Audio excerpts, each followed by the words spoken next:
Colour grading হলো ভিডিওকে নির্দিষ্ট মুড বা স্টাইল দেওয়ার জন্য রঙের সৃজনশীল যে ব্যবহার, সেটি হচ্ছে কালার গ্রেডিং। কালার গ্রেডিং এ প্রধান হচ্ছে লুট বলা হয় যাকে, লুক আপ টেবলের ব্যবহার। নির্দিষ্ট কালার স্টাইল প্রয়োগ করা লুক আপ টেবলের মাধ্যমে। সিনেম সিনেমেটিক লুক তৈরি করা, যেমন টিম অরেঞ্জ বা ফিল্মি কালারের যে ইফেক্ট গুলো দেয়, সেই ইফেক্ট গুলো দিয়ে দেওয়া। সিলেক্টিভ কালার অ্যাডজাস্টমেন্ট করা, কোন নির্দিষ্ট রঙকে আলাদা করা, পরিবর্তন করা। যেমন দেখা যাচ্ছে একটা ভিডিওতে অনেকগুলো ব্লু কালার চলে আসছে। তখন ওই ব্লু কালারকে পরিবর্তন করে ব্লাক এন্ড হোয়াইট করা যেতে পারে, বা অন্য কোনো কালার দেওয়া যেতে পারে।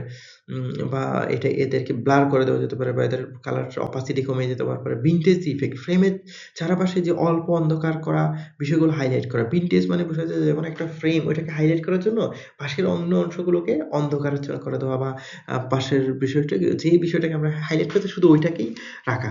কালার হুইল ব্যবহার, যেমন শ্যাডো, মিড টোন এবং হাইলাইট ইত্যাদি ব্যবহার করে কালার হুইল পরিবর্তন করা যেতে পারে। যেমন স্পিড টোনিং, হাইলাইট এবং শ্যাডোতে বিভিন্ন ধরনের রং দেওয়া হলে স্পিড টোনিং। তাছাড়া মুড ক্রিয়েশন আছে, রোমান্টিক, হরর, ড্রামাটিক ইত্যাদি আবহ তৈরি করার জন্য কালার গ্রেডিং এর মাধ্যমে বিভিন্ন ধরনের মুড তৈরি করা যায়। এই যে এই ক্ষেত্রে দেখা যাচ্ছে ভয়ংকর একটা মুড তৈরি করলো। ভয়ংকর মুড বলতে দেখা যাচ্ছে একটা ঝড় হবে, ঝড়ের পূর্ব মুহূর্তে যে আবহাওয়া, যে পরিবেশ, এই ধরনের একটা পরিবেশ তৈরি করলো। দেখা যাচ্ছে বিজলি চমকাচ্ছে। আমরা তো দেখি যে মুভিতে কি হয়, যখন দেখা যায় ঝড়ের রাতে কেউ বিপদে পড়েছে, দেখা যাচ্ছে আকাশে বিজলি চমকাচ্ছে, বৃষ্টি পড়তেছে গুড়ি, গুড়ি। এই ধরনের একটা মুড ক্রিয়েশন হয়। কালার গুলো ওভাবে চলে আসে। এটাই কালার গ্রেডিং এর টেকনিক গুলো। ধন্যবাদ সবাইকে।